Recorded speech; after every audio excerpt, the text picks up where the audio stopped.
नागपूर शहरातील हंसापुरी या भागात मोठ्या प्रमाणात जाळपोळ करण्यात आली आहे। यात सुमारे 20हून अधिक दुचाक्या जाळण्यात आल्यात। अनेक घरांवर दगडफेकही करण्यात आली आहे, तर जाळपोळ करण्यापूर्वी या भागातील सीसीटीव्ही फोडण्यात आले। नागपूरमध्ये झालेल्या दंगलीत परिसरातील दवाखान्यांचीही तोडफोड करण्यात आली आहे। गोरगरीब रुग्णांवर उपचार करणाऱ्या बंडू क्लिनिकचं या दंगलीमध्ये मोठं नुकसान झालंय। गेल्या 40 वर्षांपासून रुग्णांची सेवा करणारे डॉक्टर देखील या दंगलीपासून वाचू शकले नाहीत। नागपुरातील राड्याच्या वेळी रात्री घरांवरही हल्ले करण्यात आलेत। हा हल्ल्याचा पहिला व्हिडिओ समोर आलाय। न्यूज 18 लोकमतच्या हाती या हल्ल्याची धक्कादायक दृश्य समोर आली। महाल परिसरातील आतील भागात काही समाजकंटकांनी रस्त्यावर उतरत दगडफेक करत वाहनांची तोडफोड केली, शिवीगाळ करत दहशत माजवण्याचा प्रयत्न केला आणि याचाच एक व्हिडिओ समोर आला। काल झालेल्या जाळपोळीच्या घटनेनंतर नागपुरात आज तणावपूर्ण शांतता पाहायला मिळते। पुन्हा कायदा सुव्यवस्था बिघडू नये यासाठी शहरात पोलिसांनी कडेकोट बंदोबस्त तैनात केलाय। नागपूरच्या महाल परिसरात झालेल्या राड्याचा टिळक मार्ग परिसरातही पडसाद उमटताना दिसतायत। टिळक मार्ग परिसरात तणावपूर्ण शांतता पसरली आहे। शाळा महाविद्यालय देखील बंद ठेवण्यात आली आहेत। नागपुरातील महल परिसरात झालेल्या राड्यानंतर महलपासून चिटणीस पार्क या परिसरातील रस्ता वाहतुकीसाठी बंद करण्यात आला। राड्यानंतर तणावाचं वातावरण असल्यानं नागपुरातील काही ठिकाणी संचारबंदी लागू करण्यात आली आहे। कोतवाली, गणेशपेठ, लकडगंज, पाचपावली, शांतीनगर, सक्करदरा, नंदनवन, इमामवाडा आणि यशोधरा नगर आणि कपिल नगर या ठिकाणी संचारबंदीचे आदेश लागू करण्यात आले। नागपुरात कबरीचा वाद विकोपाला गेलाय। नागपुरातील महाल परिसरात 2 गट आमनेसामने आल्यानंतर त्यांच्यात तुफान राडा झाला। यावेळी दगडफेक आणि मोठ्या प्रमाणात जाळपोळ करण्यात आली। राड्यानंतर दोन्ही गटांकडून जाळपोळ करण्यात आली। यावेळी आगीवर नियंत्रण मिळवण्याचा प्रयत्न करणाऱ्या पोलिसांवर देखील दगडफेक करण्यात आली। यात काही पोलीस गंभीर जखमी झालेत, तर जाळपोळीत वाहनांचं मोठं नुकसान झालंय। नागपुरातील राड्यादरम्यान जमावानं पोलिसांवर आणि अग्निशमन दलावर दगडफेक केली। यावेळी दगडफेकीत पोलीस कर्मचारी आणि अग्निशमन दलाचे कर्मचारी जखमी झाले। विधान भवनाच्या पाऱ्यांवर सत्ताधारी आणि विरोधी पक्षाचे आमदार आमनेसामने आले। यावेळी सत्ताधारी आणि विरोधकांनी जोरदार घोषणाबाजी केली। नितेश राणेंच्या राजीनाम्याची मागणी विरोधकांकडून करण्यात आली। दंगल करणाऱ्यांची जात धर्म पाहणार नाही, कायदा हाती घेणाऱ्यांवर कारवाई होणारच, त्यांची गय केली जाणार नाही। हा हल्ला पूर्वनियोजित होता असा संशय देखील मुख्यमंत्री फडणवीसांनी व्यक्त केलाय। पोलिसांवरील हल्ला सहन करणार नाही, पोलिसांवर हल्ला करणाऱ्यांना सोडणार नाही, सर्वांना कठोर शासन करणार असा थेट इशारा मुख्यमंत्री आणि गृहमंत्री फडणवीसांनी दिलाय। महाराष्ट्रात औरंगजेबाचं उदात्तीकरण कुणी केलं, कोण आहे हा औरंग्या, त्याचं समर्थन करणं कितपत योग्य आहे असा संतप्त सवाल एकनाथ शिंदेंनी केलाय।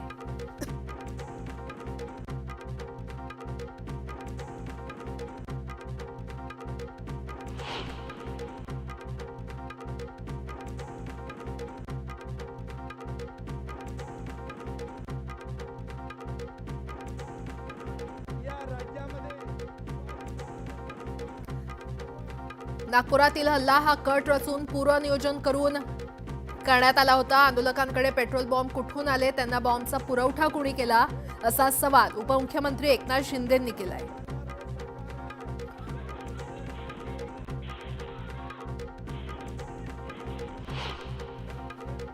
हर्षवर्धन सपकाळ यांनी मुख्यमंत्री फडणवीसांची तुलना औरंगजेबाशी केली होती आणि यावरून उपमुख्यमंत्री एकनाथ शिंदेंनी चांगला समाचार घेतलाय। हर्षवर्धन सपकाळ देशद्रोही आहेत, त्यांच्यावर देशद्रोहाचा गुन्हा दाखल करावा आणि त्यांनी जाहीर माफी मागावी अशीही मागणी त्यांनी केली आहे। संजय राऊतांनी नागपुरातील दंगल प्रकरणी सरकारवर हल्लाबोल केलाय। राज्यात हिंदू मुस्लिम दंगली घडवण्याचा प्रयत्न करण्यात येतोय। नागपुरात दंगल पेटवणारे कोण आहेत आणि त्यांना कुणाची प्रेरणा आहे असा थेट सवाल संजय राऊतांनी केलाय। केंद्र आणि राज्यात तुमचं सरकार, मग सरकारनं औरंगजेबाची कबर उद्ध्वस्त करावी, कबर का उद्ध्वस्त करत नाही असा सवाल संजय राऊतांनी विचारलाय। तर औरंगजेबाच्या कबरीचं उदात्तीकरण तुमचेच लोक करतायत असा खोचक टोला राऊतांनी सरकारला लगावलाय। बाबरीला पोलिसांनी संरक्षण दिलं होतं तरीही बाबरी पडलीच ना, मग आता औरंगजेबाच्या कबरीचं काय होतंय ते पहा, असा सूचक इशारा संभाजीनगर जिल्ह्याचे पालकमंत्री संजय शिरसाट यांनी दिलाय. भडकाऊ विधान करणाऱ्या मंत्रिमंडळातील सहकाऱ्यांना मुख्यमंत्र्यांनी ताकीद द्यावी अशी मागणी अमोल कोल्हे यांनी केली आहे. तर औरंग्याची कबर ही मराठ्यांच्या शौर्याचं प्रतीक आहे, त्यामुळे कबरीच्या बाजूला मराठ्यांच्या शौर्याचं स्मारक बांधावं अशी मागणी देखील त्यांनी केली. औरंगजेबाची कबर जिथे आहे तिथेच ठेवा, पण तिला जोडे मारण्याची मुभा द्या अशी मागणी मंत्री भरत गोगावले यांनी केली आहे. संभाजी महाराजांची ज्यानं हत्या केली तो कसा होता हे सर्वांना कळलं पाहिजे असं गोगावले म्हटले. एवढा मोठा राडा झाला, मात्र याची माहिती पोलिसांना कशी मिळाली नाही? पोलीस ठाण्याचे निरीक्षक काय करत होते? नागपुरातील राडा हा पोलिसांच्या निष्काळजीपणामुळेच झाला असा गंभीर आरोप ठाकरे गटाचे आमदार विकास ठाकरे यांनी केलाय. अमोल मिटकर यांनी दंगलकर्त्यांवर हल्लाबोल केलाय. कबरीऐवजी शेतकरी मुद्द्यावर किंवा देशमुख हत्याकांडासाठी आंदोलन केलं असतं तर कौतुक होतं. नागपुरातील दंगल महाराष्ट्राला परवडणारी नाही असं म्हणत मिटकर यांनी घटनेचा निषेध केला.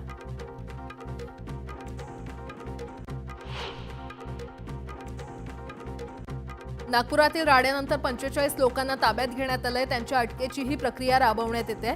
हल्ल्यात 15 पोलीस कर्मचाऱ्यांसह 3 उपायुक्त दर्जाचे अधिकारी जखमी झालेत अशी माहिती पोलीस उपायुक्त राहुल मदने यांनी दिली आहे. मुख्यमंत्र्यांचं नागपूर जळतं हे दुर्दैवी आहे, याला मुख्यमंत्री फडणवीसच जबाबदार आहेत. त्यांनीच या घटनेची जबाबदारी घ्यावी. काही मंडळी जाणीवपूर्वक जातीय आणि धार्मिक तणाव निर्माण करण्याचं काम करतायत असा आरोप वर्षा गायकवाड यांनी केलाय. मुख्यमंत्री देवेंद्र फडणवीस यांना स्वतःच्या शहरात शांतता राखता आली नाही, त्यामुळे त्यांनी तात्काळ राजीनामा द्यावा अशी मागणी पवार गटाचे प्रशांत जगताप यांनी केली आहे. नागपुरात झालेली घटना दुर्दैवी असून समाजकंटकांमुळे ही घटना घडली आहे अशी प्रतिक्रिया पालकमंत्री चंद्रशेखर बावनकुळे यांनी दिली आहे. या घटनेमध्ये 34 पोलीस कर्मचारी जखमी झाले असून 50 ते 55 वाहनांची जाळपोळ करण्यात आल्याची माहिती बावनकुळे यांनी दिली आहे.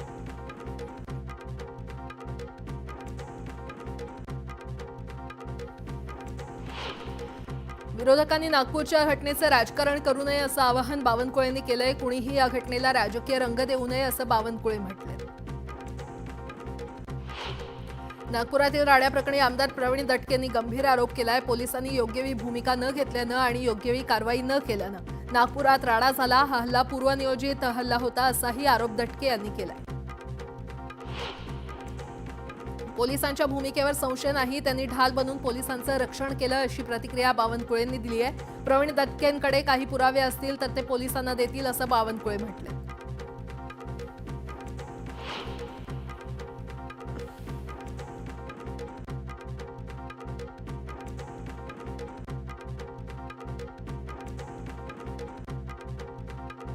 नागपुरात तणावपूर्ण परिस्थिती निर्माण होणं हे दुर्दैवी आहे. नागपूरकरांनी शांतता बाळगून प्रशासनाला सहकार्य करावं असं आवाहन नितीन गडकरींकडून करण्यात आलंय. 2.5 वर्षात एकही दंगल महाराष्ट्रात झालेली नाही, अशा प्रकारे शासन काम करतंय. मात्र हे काही समाजकंटकांना पाहावलं नाही. दंगल भडकवण्याचा प्रयत्न करणाऱ्यांवर कठोर शासन झालंच पाहिजे. महाराष्ट्राला गालबोट लागेल असं काम करू नका. सर्वांनी शांतता बाळगावी असं आवाहन श्रीकांत शिंदे यांनी केलंय. महाराष्ट्र आणि देशातलं वातावरण जाणीवपूर्वक वाईट वळणावर नेण्याचा प्रयत्न सुरू होता अशी टीका अरविंद सावंत यांनी केली आहे. नागपूर राड्याच्या मागे कोण आहे त्याला शोधून काढा असं आवाहन त्यांनी केलंय. दोन्ही समाजाच्या लोकांनी शांतता ठेवावी, हा विषय शांततेच्या मार्गाने सोडवावा असं आवाहन रक्षा खडसे यांनी केलंय.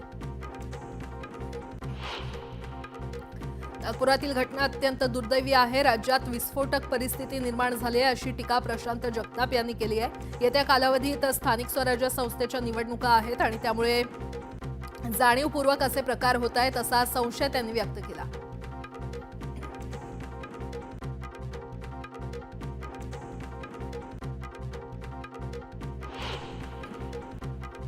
नागपुरातील घटनेला राज्य सरकार जबाबदार असल्याचा आरोप अंबादास दानवे यांनी केलाय. नागपूरकरांनी शांतता बाळगावी असं आवाहन अंबादास दानवेंनी केलं. नागपूरच्या घटनेला नितेश राणे आणि बजरंग दलाच्या वतीनं करण्यात आलेलं वक्तव्य जबाबदार आहे असा आरोप अनिल देशमुख यांनी केलाय. काही नेते जातीय सलोखा बिघडवण्याचं काम करतायत असा आरोपही त्यांनी केला. औरंगजेबाची कबर हटवण्याच्या मागणीसाठी विश्व हिंदू परिषद आणि बजरंग दलाच्या कार्यकर्त्यांनी मालवणमध्ये दुचाकी रॅली काढली. रॅलीनंतर तहसीलदारांना निवेदन देत कबर हटवण्याची मागणी करण्यात आली. नागपूरच्या हिंसाचारानंतर कोल्हापूरच्या संवेदनशील ठिकाणी बंदोबस्त वाढवण्यात आलाय. छत्रपती शिवाजी चौकाच्या एसआरपीएफच्या तुकड्याही तैनात करण्यात आल्या. अहिल्यानगरच्या अलमगीर भागात तगडा पोलीस बंदोबस्त तैनात करण्यात आलाय. औरंगजेबाच्या मृत्यूनंतर त्याला शेवटची अंघोळ दारुल उलूम अहिल्यानगर येथील अलमगीर भागात असलेल्या मदरशामध्ये घालण्यात आली होती. औरंगजेबाच्या कबरीच्या वादाच्या पार्श्वभूमीवर तिथे बंदोबस्त वाढवण्यात आलाय. नागपुरात तणाव निर्माण झाल्यानंतर मुंबई पोलिसांकडून खबरदारी बाळगली जाते. मुंबई पोलीस अलर्ट मोडवर असून ठिकठिकाणी पोलीस बंदोबस्त वाढवण्यात आलाय. नागपूरनंतर ठाण्यातील कळवा परिसरात 2 गटातील वादामुळे तणावपूर्ण शांतता पाहायला मिळते. शिवजयंतीनिमित्त कळव्यातील टाकोली मोहल्ला परिसरात काही अज्ञात तरुणांनी बाईकवर जात असताना छत्रपती शिवाजी महाराजांच्या घोषणा दिल्यानं तणाव पसरलाय. त्याच पार्श्वभूमीवर मोठ्या प्रमाणात पोलिसांचा फौजफाटा तैनात करण्यात आलाय. नागपुरातील राड्यानंतर अमरावतीमध्ये अलर्ट जारी करण्यात आलेला आहे. शहरात ठिकठिकाणी पोलीस बंदोबस्त तैनात करण्यात आला असून पोलीस आयुक्त नवीन चंद्र रेड्डी यांनी रस्त्यावर उतरत शहरातील परिस्थितीचा आढावा घेतला. स्वारगेट अत्याचार प्रकरणातील आरोपी दत्ता गाडेंचा डीएनए चाचणी अहवाल अद्याप प्राप्त झाला नाहीये. त्यासोबतच आरोपीचा मोबाईल फोन अजूनही पोलिसांना प्राप्त झाला नाहीये आणि त्यामुळे या प्रकरणात आरोपपत्र कधी दाखल होणार असा प्रश्न उपस्थित केला जातो. संतोष देशमुख हत्या प्रकरणातील आरोपी विष्णू चाटेनं यापूर्वी शस्त्र परवान्यासाठी अर्ज केल्याची माहिती समोर आली आहे. चाटेनं ऑक्टोबर 2024 पूर्वी शस्त्र परवान्यासाठी अर्ज केला होता. या प्रस्तावावर अद्याप निर्णय घेण्यात आलेला नाहीये.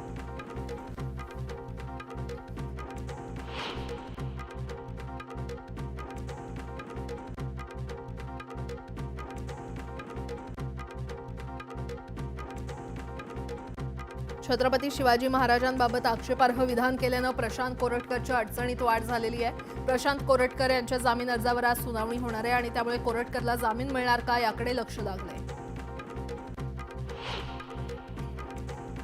माजी आमदार संजय कदम आज शिवसेनेमध्ये प्रवेश करणार आहेत. उपमुख्यमंत्री एकनाथ शिंदेंच्या उपस्थितीमध्ये ठाण्यात हा पक्ष प्रवेश होणार आहे. माजी खासदार भास्कर खदगावकर 23 मार्च रोजी नरसी येथील जाहीर सभेत राष्ट्रवादीमध्ये प्रवेश करणार आहेत. उपमुख्यमंत्री अजित पवार यांच्या उपस्थितीमध्ये हा सोहळा होणार आहे.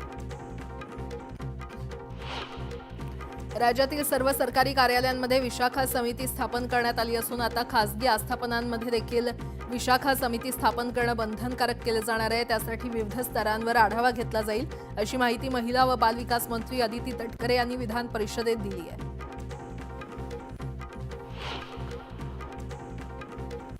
मारुती सुझुकी कंपनीनंतर आता टाटानं देखील आपल्या ग्राहकांना धक्का देणार आहे. देशातील सर्वात मोठी व्यावसायिक वाहन उत्पादक कंपनी टाटा मोटर्सनं 1 एप्रिल 2025 पासून त्यांच्या वाहनांच्या किमती वाढवण्याची घोषणा केली आहे. व्यावसायिक वाहनांच्या किमतींमध्ये 2% वाढ होणार आहे.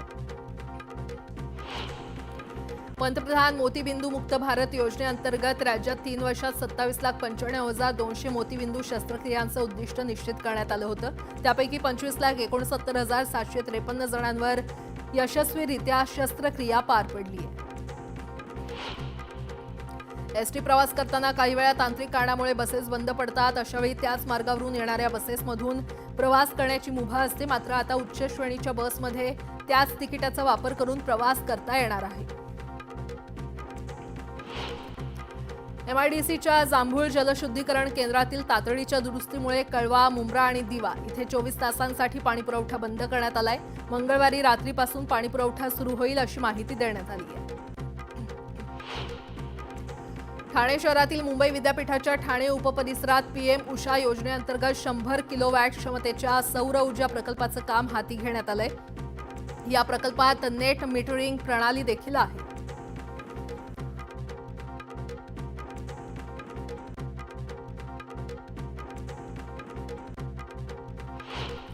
मुंबईच्या छत्रपती शिवाजी महाराज आंतरराष्ट्रीय विमानतळ येथील T1 आणि T2 टर्मिनल इथे 1 जूनपासून प्रीपेड ऑटो रिक्षा सुरू होणार आहे. त्या अनुषंगानं कार्यवाही करण्याबाबत परिवहन विभागाला निर्देश दिले गेलेले आहेत.